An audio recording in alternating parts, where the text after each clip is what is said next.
Hello friends, welcome back my YouTube channel.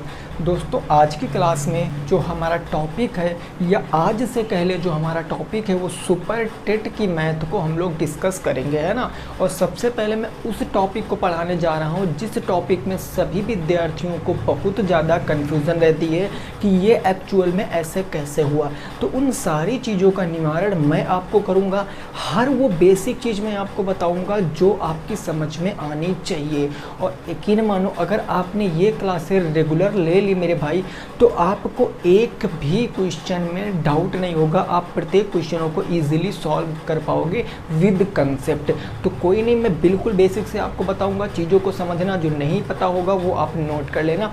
तो आज का बेसिकली जो हमारा टॉपिक है वो है ज्योमेट्री, यानी कि ज्यामिति। और यहाँ से दो क्वेश्चन डेफिनेटली आते हैं, तो दोनों क्वेश्चनों को हम लोग डिस्कस करेंगे, ठीक है ना। जरा मेरी भाई बात को समझना, मैं बिल्कुल आपको चीज़ें बेसिक से बता रहा हूँ। ज्योमेट्री के अंतर्गत सबसे पहला जो पॉइंट आपको याद रखना है वो होता है पॉइंट।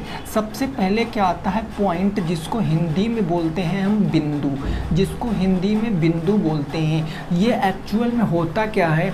ये क्या पोजीशन बताता है, ये स्थिति बताता है। तो बिंदु कुछ नहीं होता है, क्या होता है? ये केवल स्थिति बताता है, ठीक है ना। इसकी ना तो कोई लेंथ होती है, इस भी बात को याद रखना। इसकी ना तो कोई लंबाई होगी, ना ही कोई चौड़ाई होगी, और ना ही कोई ऊंचाई होगी। बिंदु ही एक ऐसा ज्यामिति में जो आपका फिगर है होता है, जिसकी ना तो लेंथ होती है, ना तो ब्रेथ होती है, ना तो हाइट होती है, यानी ना ऊंचाई, ना चौड़ाई और ना ही लंबाई, कुछ भी नहीं होता है। ये बिंदु होता है। बिंदु के बाद दूसरी बात आ जाती है, ये होता है रेखा। रेखा को हम इंग्लिश में कहते हैं लाइन। अब ये रेखा क्या होता है? रेखा की जो परिभाषा आप लोग बुक में पढ़ रहे हो वो परिभाषा एकदम उचित परिभाषा नहीं है। रेखा क्या होता है? रेखा होता है कि जिसके दोनों तरफ क्या हो, रेखा को, जैसे मैंने ये बना दिया ए बी, ये हमारी क्या है? रेखा है।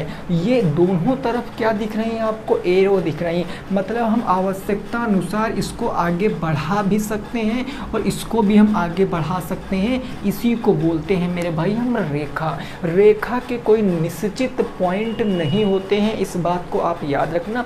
ये सीधे आपके एग्जाम में परिभाषा नहीं आएगी, लेकिन हर एक क्वेश्चन में आपको ये चीज़ें समझनी पड़ेंगी। तो इसीलिए आप यहाँ बेसिक से समझो। रेखा क्या है? दो ऐसे पॉइंट जिसको हम अनंत तक बढ़ा सकते हैं, वही क्या कहलाती है? हमारी रेखा कहलाती है।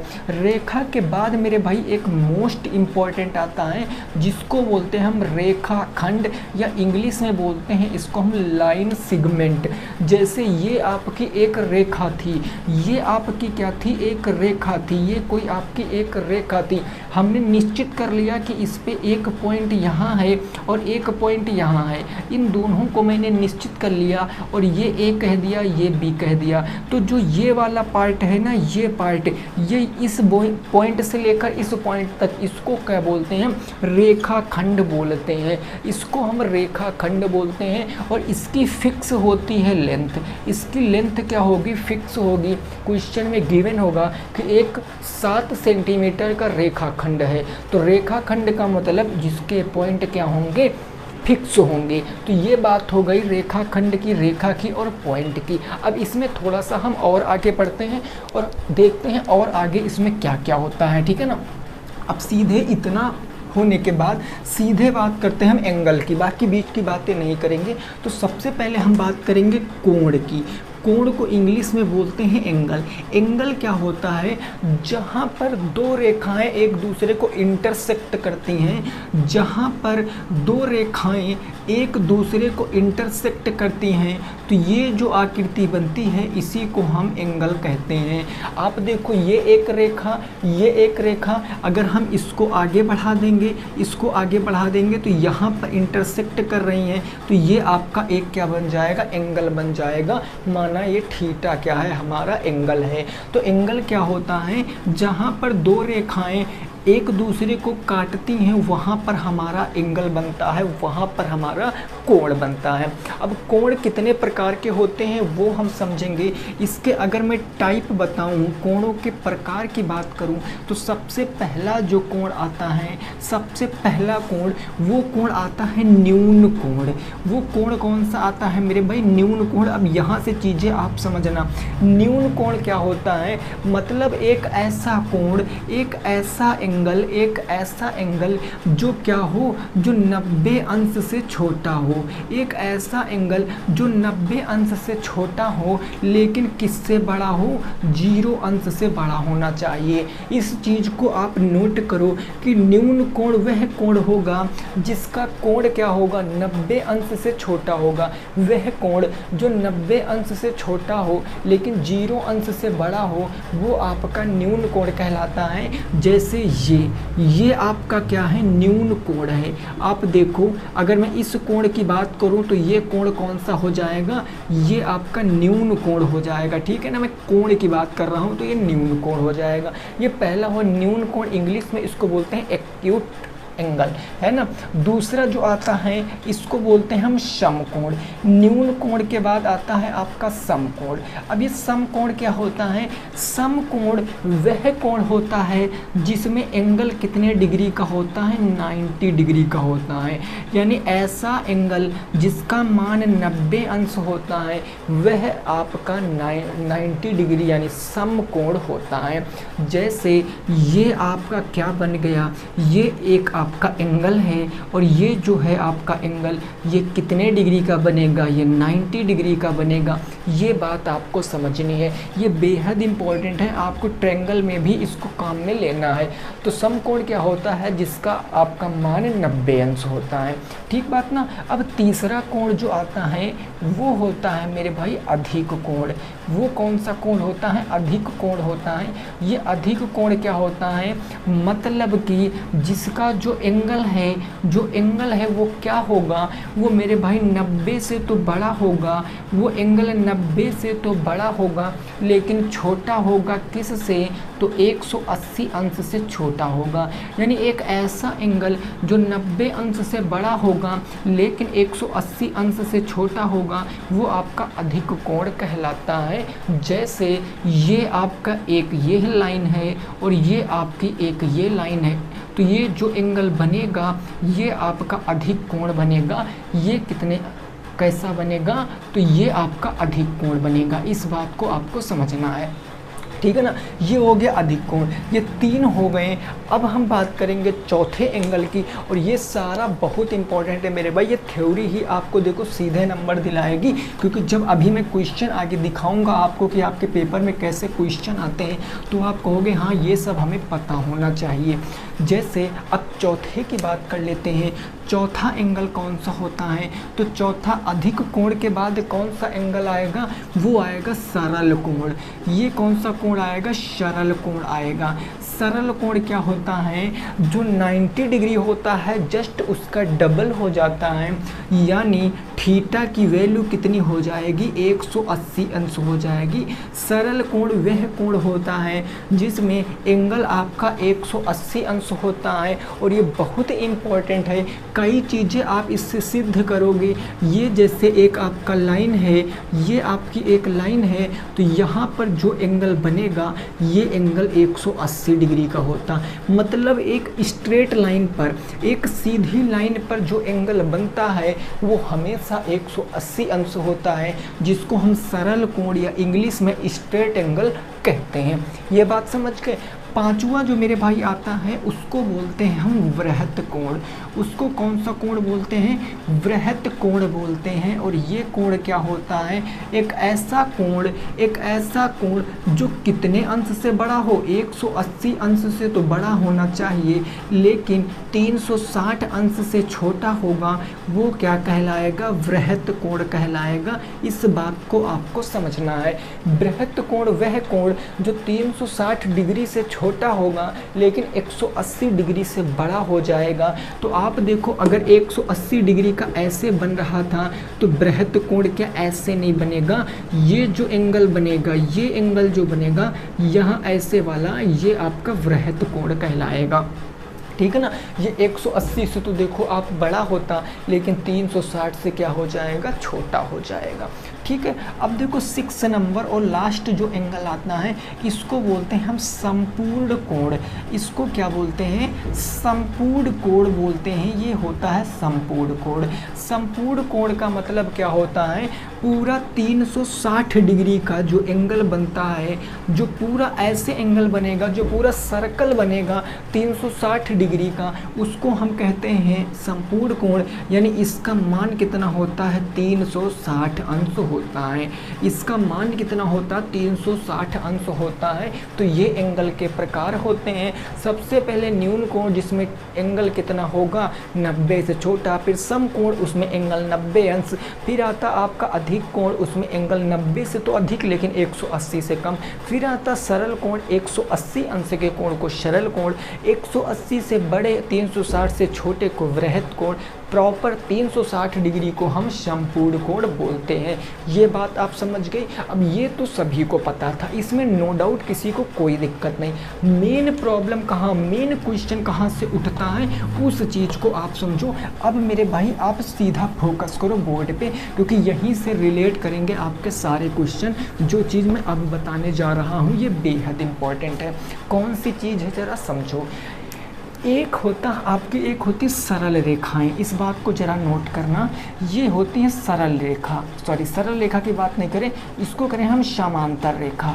समांतर रेखा, ये समांतर रेखा क्या होती हैं, दो ऐसी रेखाएं, जैसे मान लिया एक आपकी ये लाइन है और एक आपकी ये लाइन है, ये दो आपकी समांतर रेखाएं हैं। समांतर रेखाएं वे रेखाएं होती हैं जिनकी बीच की दूरी हमेशा क्या होती है, बराबर होती है। जिनकी बीच की दूरी ऑलवेज यानी हमेशा इक्वल रहती है, हमेशा बराबर रहती है, चाहे जिस पॉइंट से हम नाप लें।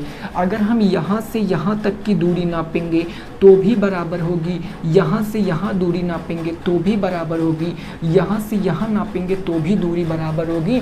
और ये आपकी दो सरल रेखाओं से, ऐसी दो सरल रेखाएं जो कभी आपस में मिलती नहीं है, जिनकी दूरी हमेशा बराबर होती है, वो आपकी पैरेलल लाइन या समांतर रेखा कहलाती हैं। ठीक बात, इतना कंसेप्ट समझ गए हो। अब ये समांतर रेखाओं में एक आता है आपका तिर्यक रेखा। एक कौन सी रेखा आती है, तिर्यक रेखा। इस बात को समझना है आपको। तिर्यक रेखा कौन सी रेखा, यानी जो तिरछी रेखा होती है वो तिर्यक रेखा। जैसे ऐसे ही आपके क्वेश्चन आया था आपके पेपर में, ऐसे आपका एक फिगर दिया गया था, आपसे एंगल पूछा गया था, तो ये जो रेखा होगी ना, इसी रेखा को हम बोलते हैं तिर्यक रेखा। मतलब पड़ी हुई, हल्का, ना तो पूरा झुकी और ना तो पूरा खड़ी, जो हल्का टेढ़ी रेखा होती है उसी को बोलते हैं हम तिर्यक रेखा। उसी को क्या बोलते हैं, तिर्यक रेखा।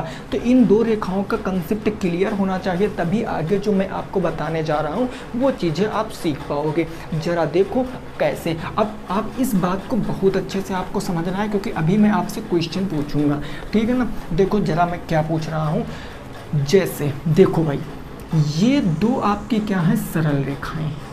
ये दो आपकी क्या है, सरल रेखाएं हैं, ठीक है ना। ये दो आपकी सरल रेखाएं, इन दो सरल रेखाओं को एक तिर्यक रेखा क्या कर रही है, प्रतिच्छेद कर रही है, काट रही है। एक तिर्यक रेखा काट रही। तो आप यहाँ हमें एक नॉर्मल सा क्वेश्चन मन में बताओ अपने कि यहाँ कितने कोण बन रहे हैं, कितने एंगल बन रहे हैं। सोचो यहाँ पर कितने एंगल बन रहे हैं। मैंने कहा था जहाँ पर दो रेखाएं एक दूसरे को इंटरसेक्ट करेंगी वहाँ पर आपके एंगल बनेंगे।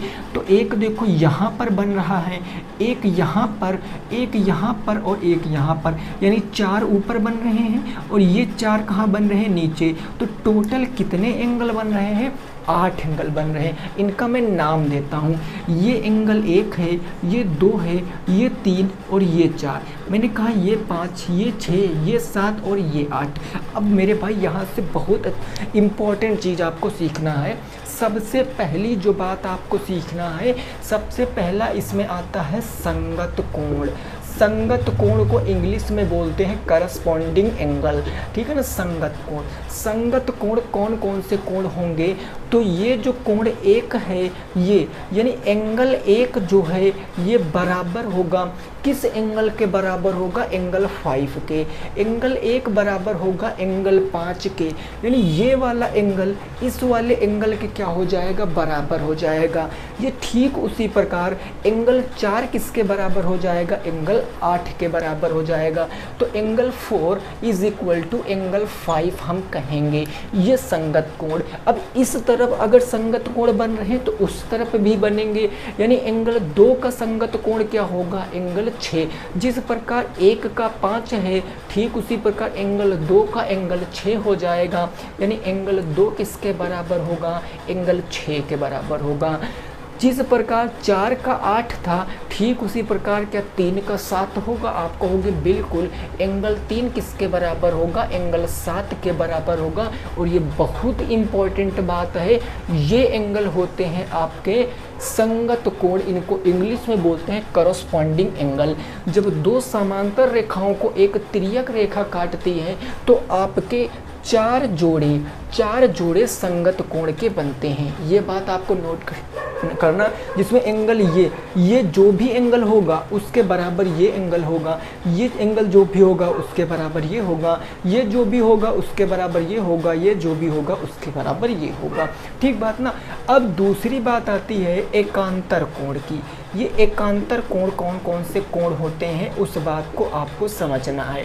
एकांतर कोण का मतलब ये जो एंगल 3 है ये एंगल 5 के बराबर होता है, ये एंगल 4 जो है ये एंगल 6 के बराबर होता, यानी क्रॉस वाले एंगल आपस में क्या होते हैं, बराबर होते हैं। यानी एंगल 3 किसके बराबर होगा, तो एंगल 3 एंगल 5 के बराबर होगा, एंगल 3 एंगल 5 के बराबर होगा। एंगल 4 एंगल 6 के बराबर होगा, तो एंगल 4 बराबर होगा एंगल 6 के। और ये बहुत इम्पॉर्टेंट बात है और इसको आपको सीखना ही पड़ेगा, बिना इसके सीखे आप ज्योमेट्री का कोई भी क्वेश्चन नहीं लगा सकते हो। ये हो गए एकांतर कोण। अब मेरे भाई यहाँ पर दो ऐसे कोण आएंगे जो आपको सीखना है। कौन से, एक आता है आपका नेक्स्ट, इसमें आता है शीर्षाभिमुख कोण। शीर्षाभिमुख कोण का मतलब क्या होता है, आमने सामने के कोण। अब आमने सामने के कोण कौन कौन से हो जाएंगे, यहाँ पर देखो एंगल 1 के सामने क्या है, एंगल 3 है। एंगल 1 के सामने एंगल 3 है, तो एंगल 1 एंगल 3 के बराबर नहीं होगा, एंगल 1 किसके बराबर होगा, एंगल 3 के बराबर होगा। और एंगल 2 किसके बराबर होगा, एंगल 4 के बराबर होगा, क्योंकि ये आमने सामने के कोण हैं और ये कौन से कोण है, शीर्षाभिमुख कोण है।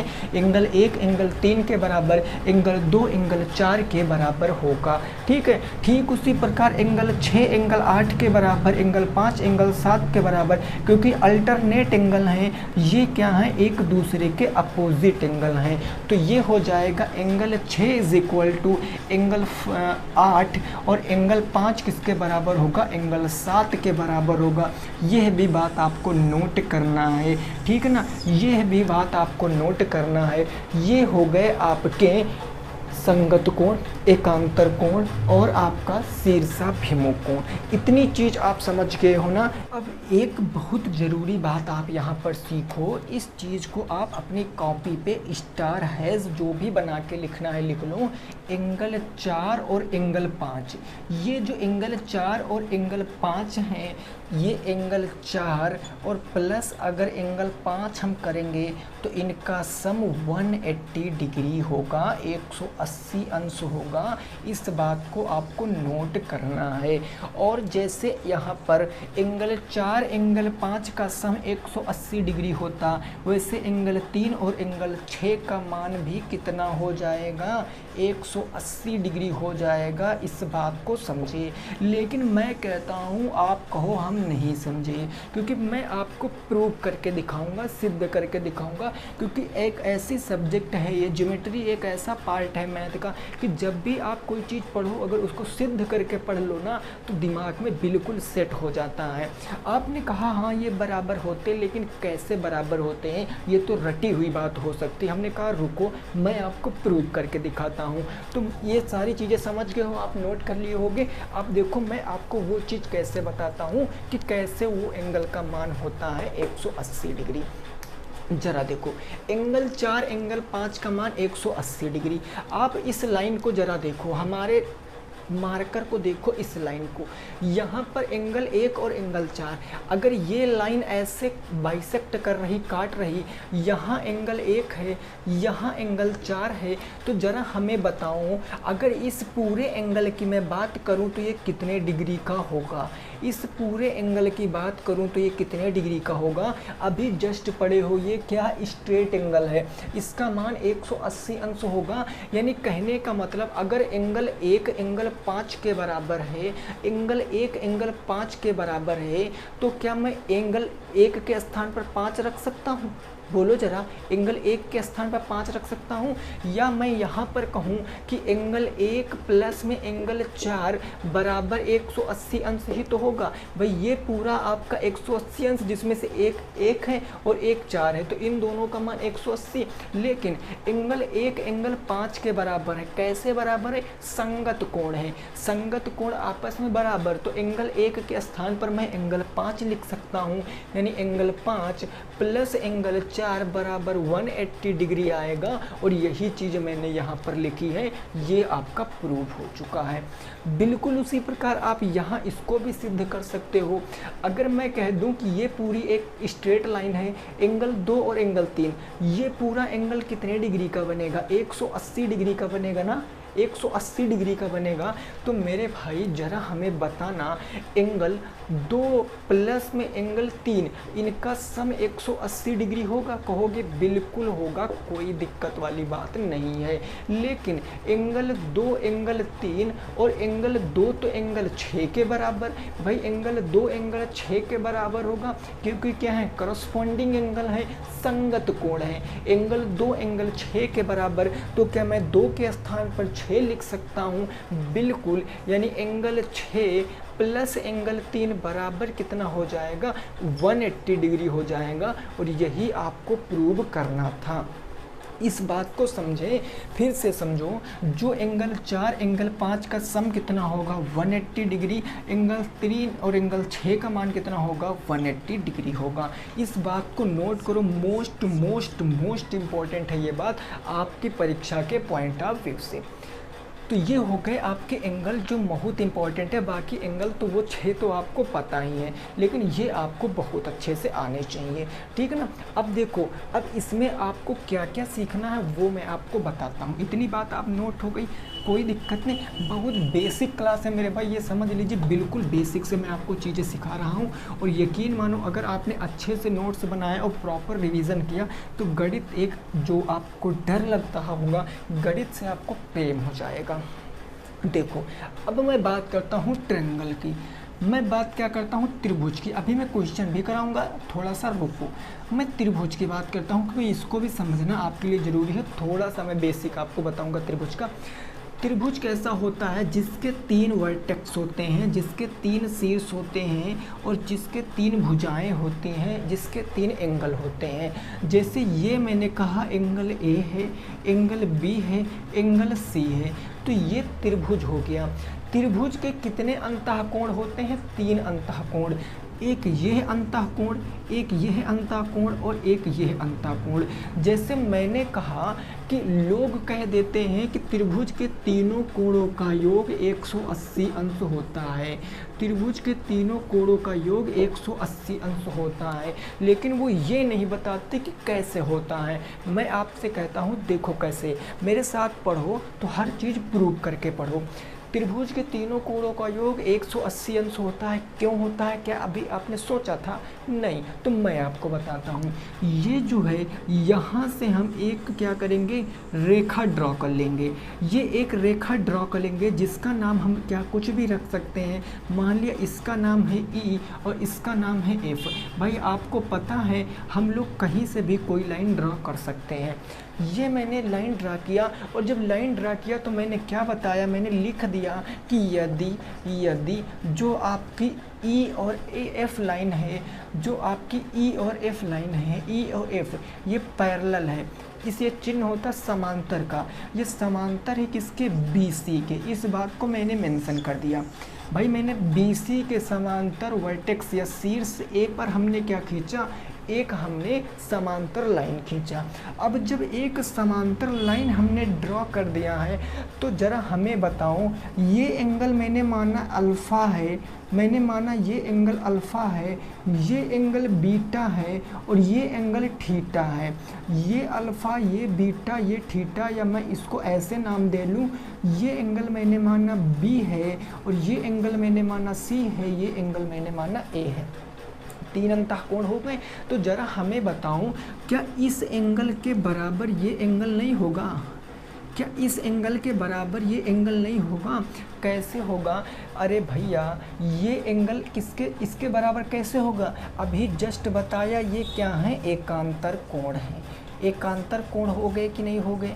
एकांतर कोण, तो ये एंगल इस एंगल के बराबर, यानी एंगल B और ये भी क्या हो जाएगा, एंगल B हो जाएगा। ठीक है ना। ये एंगल C है, क्या इसके बराबर ये एंगल नहीं होगा? ये एंगल C है, क्या इसके बराबर ये एंगल नहीं होगा? बिल्कुल होगा। तो ये C इसके बराबर हो गया। क्यों है? क्योंकि ये एकांतर कोण है। नहीं समझ पाए तो फिर से समझो। जैसे ये दो समांतर रेखाएं हैं, इनको एक तिर्यक रेखा ये काट रही है, तो ये एंगल देखो भाई, ये एंगल अगर मैं बात कर लेता हूँ इस एंगल की, ये एंगल इस एंगल के बराबर नहीं होगा। तो आप देखो, अगर मैं इसको ड्रॉ करता हूँ तो ये एक त्रिभुज बनेगा, इस एंगल को इस एंगल के बराबर, ये एंगल इस एंगल के बराबर। अगर यही तिर्यक रेखा उधर से भी खींच दें, ऐसे मैंने खींच दिया, तो ये एंगल इस एंगल के ये एंगल जो होगा ये इस एंगल के बराबर नहीं होगा? बिल्कुल होगा। तो एंगल C और एंगल D। अब यहाँ पर देखो ये तीनों क्या हो गए, एक लाइन में आ गए। BAC तीनों लाइन में आ गए, तो ये पूरा एंगल कितना बनता, 180 डिग्री। यानी हम कह सकते हैं कि angle A plus angle B plus angle C कितना होगा, 180 अंश होगा। और ऐसे ही आपको चीज़ों को सीखना है। ठीक है ना। Angle A, angle B, angle C 180 degree कैसे होता है? तो आप यहाँ पर देख लो, किसी भी वर्टेक्स से आप इस वर्टेक्स से अगर पैरेलल लाइन खींचोगे तो इसके समांतर खींचेगी, आप इस वर्टेक्स से पैरेलल लाइन खींचोगे तो इस लाइन के समांतर खींचेगी, आपका आएगा वही मेरे भाई। ठीक है ना। तो आप प्रूव करके हर चीज़ सीख सकते हो, मैंने आपको यहाँ पर बता दिया। तो ये हो गई बात। अब इसमें आगे क्या क्या होता है उस बात को समझो। एक होता है आपका एंगल बाइसेक्टर, जिसको बोलते हैं हम कोण समद्विभाजक, है ना। उसको क्या बोलते हैं, कोण समद्विभाजक। तो जरा आप देखना, एक होता है आपका कोण समद्विभाजक। जैसे मैंने बता रहा हूँ वैसे आप अगर चीज़ों को नोट कर लोगे तो आपको क्या होगा, बहुत आसानी से चीज़ें समझ में आ जाएंगी। इसको इंग्लिश में बोलते हैं एंगल बाइसेक्टर।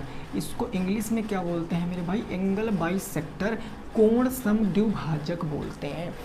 देखो जैसे ये हमारा एक एंगल है, ये हमारा क्या है, एक एंगल है। मैंने माना ये हमारा क्या है, एक एंगल था, कोई हमारा एक एंगल था। तो इस एंगल से हम एक ऐसी लाइन ड्रॉ करें, एक ऐसी लाइन ड्रॉ करें जो इस एंगल को दो बराबर भागों में डिवाइड करे। यानी अगर ये थीटा है तो ये भी थीटा होगा, ये थीटा तो ये भी थीटा होगा। तो ये कोई एक एंगल था, उस एंगल की ये कौन सी रेखा कहलाएगी, ये रेखा कहलाएगी आंतरिक समद्विभाजक, है ना। आंतरिक समद्विभाजक, इसको हम इंटीरियर एंगल बाइसेक्टर बोलते हैं इंग्लिश में। इंग्लिश में हम इसको इंटीरियर एंगल बाइसेक्टर बोलते हैं, आंतरिक समद्विभाजक बोलते हैं। ये हो गया, ठीक है ना। अब यहीं पर एक बात आती है बाह्य समद्विभाजक की। तो बाह्य समद्विभाजक कैसे बनता है, जैसे ये हमारा एक एंगल है, ये हमारा एक एंगल है, ठीक है ना।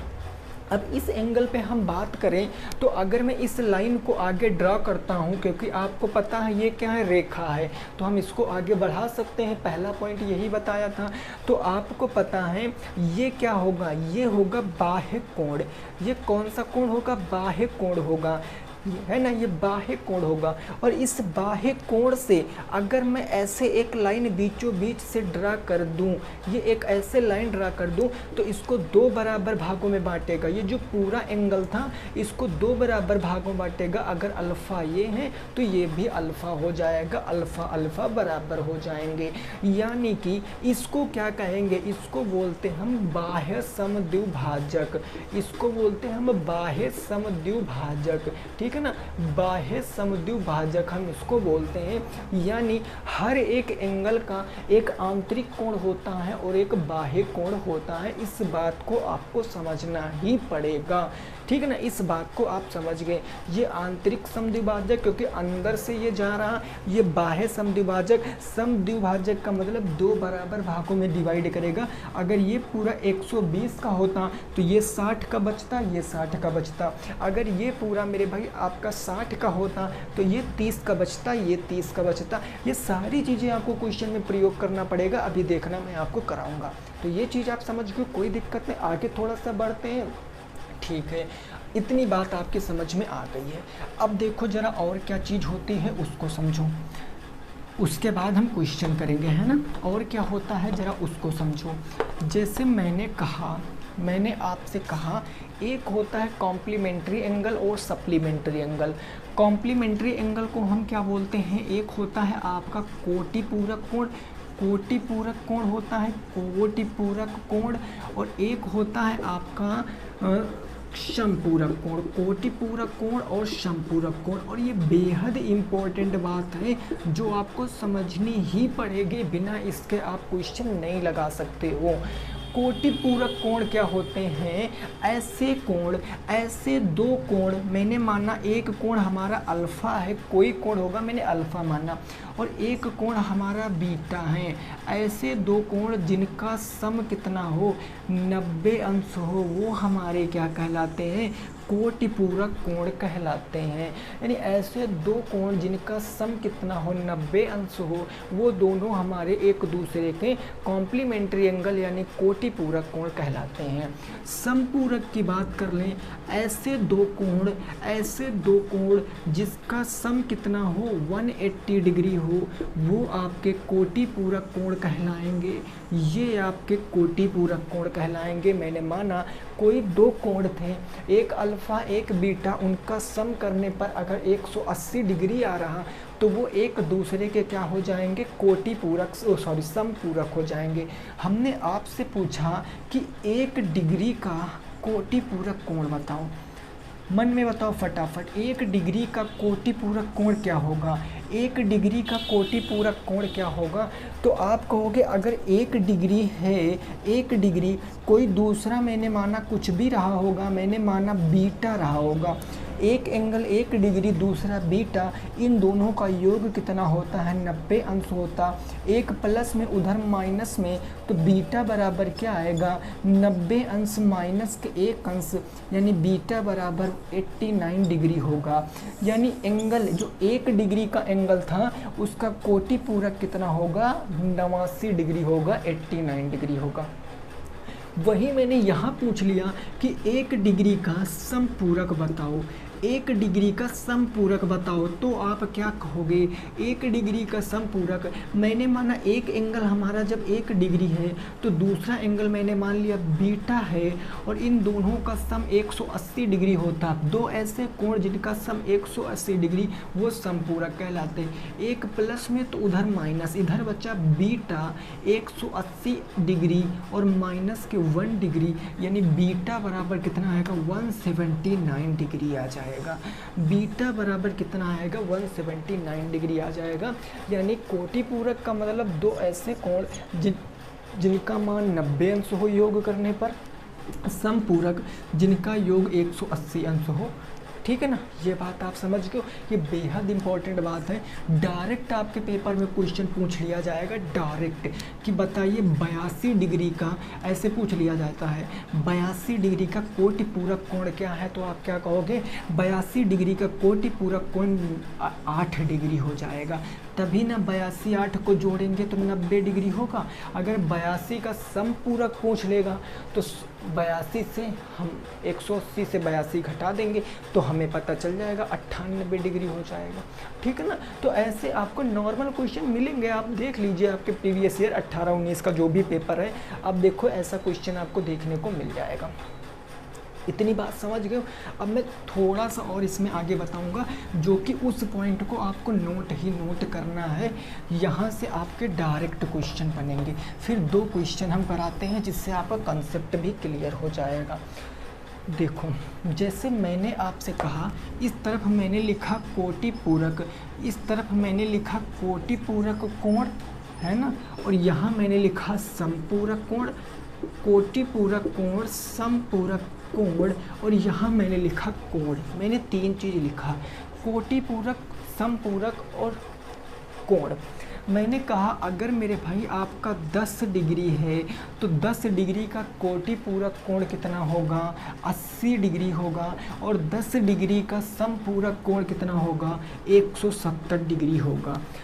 80 डिग्री हो जाएगा 10 अंश का कोटि पूरक और 170 डिग्री समपूरक हो जाएगा। मैंने कहा जरा हमें बता दीजिए 25 डिग्री का कोटि पूरक क्या होगा। 25 डिग्री का कोटि पूरक 25 5 30, 30 60 90 65 डिग्री हो जाएगा।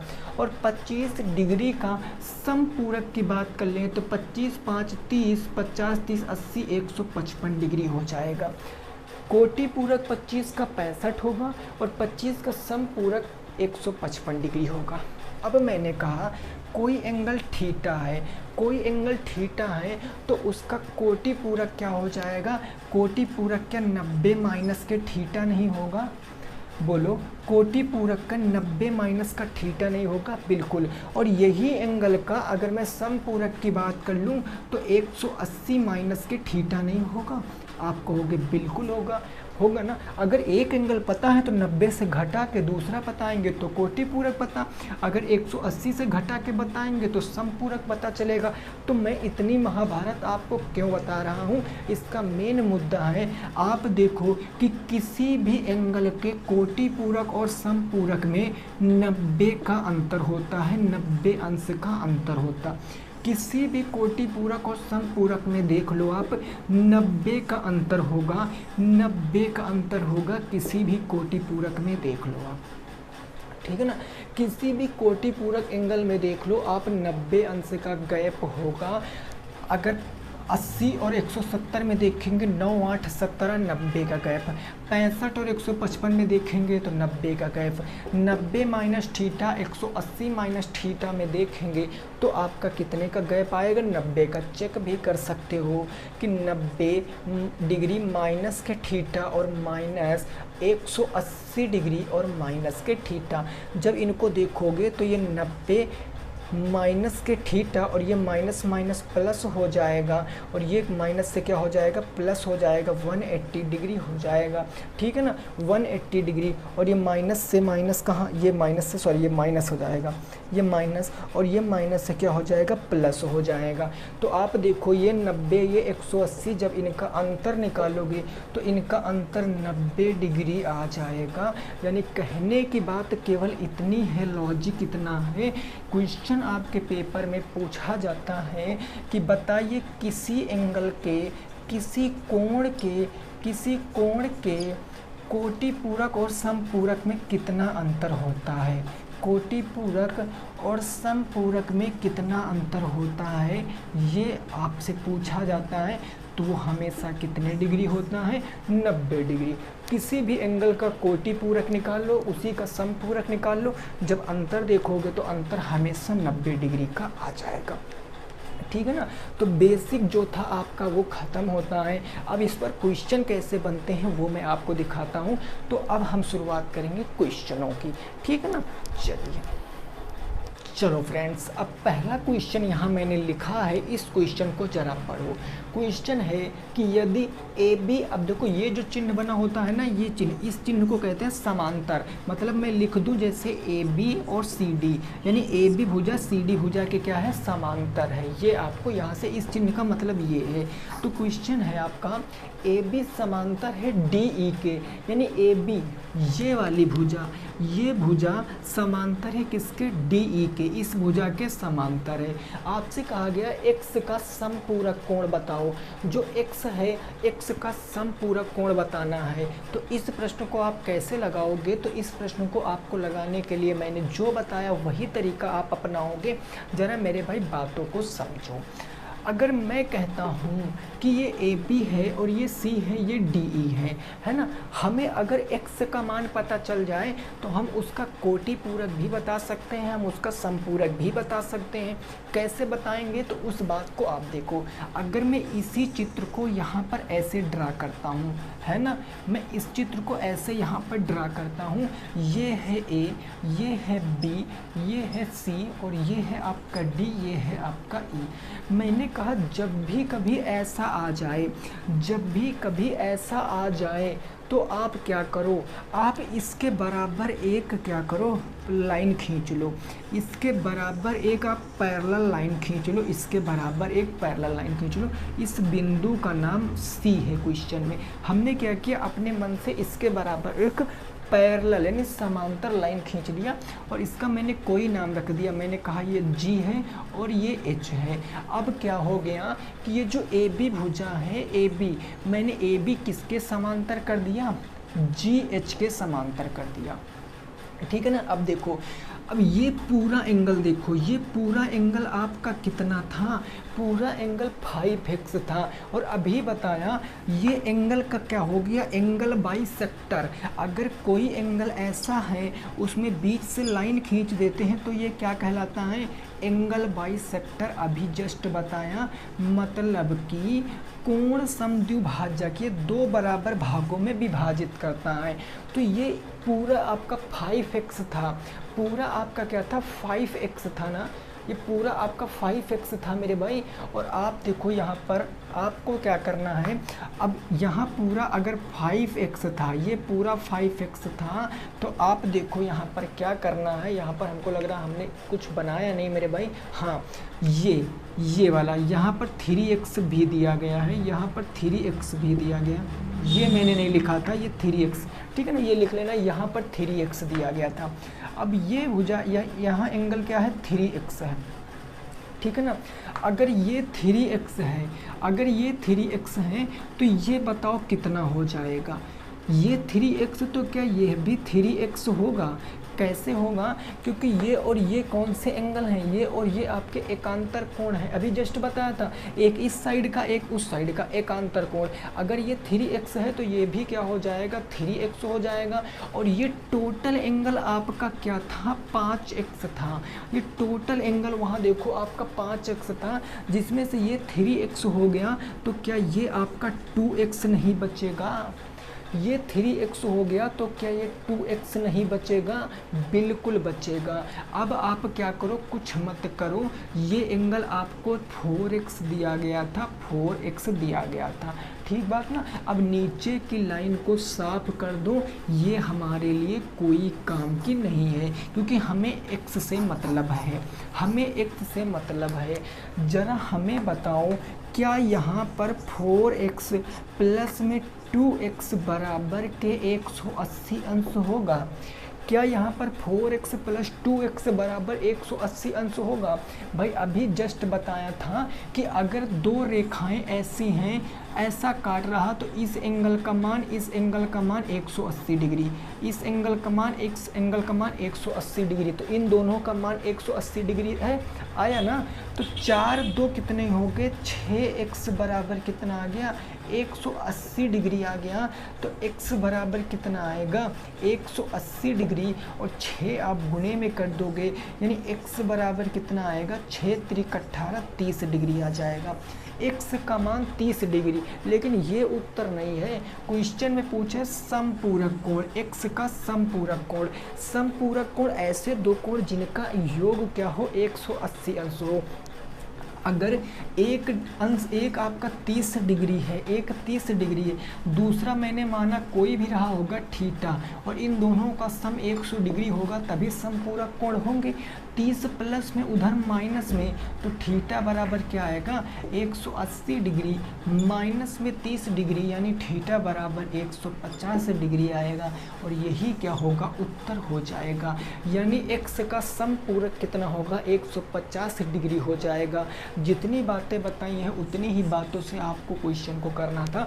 तो ये हो गया हमारा बेसिक लेक्चर, ये ज्योमेट्री का क्या हो गया बेसिक लेक्चर। अभी मैं आपको ट्रायंगल पढ़ाऊंगा इसमें, ठीक है ना, क्वाड्रिलेटर पढ़ाऊंगा इसमें, साइक्लिक क्वाड्रिलेटर पढ़ाऊंगा, सर्कल पढ़ाऊंगा, उसकी स्पर्श रेखाएं, टेंजेंट, कोड, ये सारी चीज़ें मैं आपको बताऊंगा, ठीक है ना। तो 1 बाय 1 करके हमारी क्लास आएंगी, तकरीबन 4 या 5 क्लास में हम ज्योमेट्री को ख़त्म करेंगे, और जो आपका डर है मैथ का वो मैं दूर करूंगा। बस एक बार आप हमारे साथ जुड़ के देखना, जब पसंद आएगी तभी लाइक करना, तभी सब्सक्राइब करना। मैं आपसे कभी नहीं कहूँगा कि चैनल को सब्सक्राइब कीजिए या वीडियो को लाइक कीजिए, केवल आप पढ़िए, बस आप पढ़ते रहोगे, आपको आ जाए, बस वही हमारे लिए बहुत है, ठीक बात ना। तो ये हो गए आज का बेसिक, इसको फिर से देखना, सारी चीज़ें नोट करना, क्योंकि कल इस पर बेस्ड सबसे पहले मैं क्वेश्चन कराऊंगा 2, उसके बाद हम आगे की थ्योरी को स्टार्ट करेंगे, ठीक है ना। तो आई होप आपको चीज़ें सारी समझ में आई होंगी, समझ में आई तो वीडियो को लाइक करो, और क्या हो वीडियो को शेयर भी कर सकते हो। चलो मिलेंगे नेक्स्ट क्लास में, तब तक सभी साथी रखेंगे अपना ख्याल। जय हिंद, जय भारत और वंदे मातरम।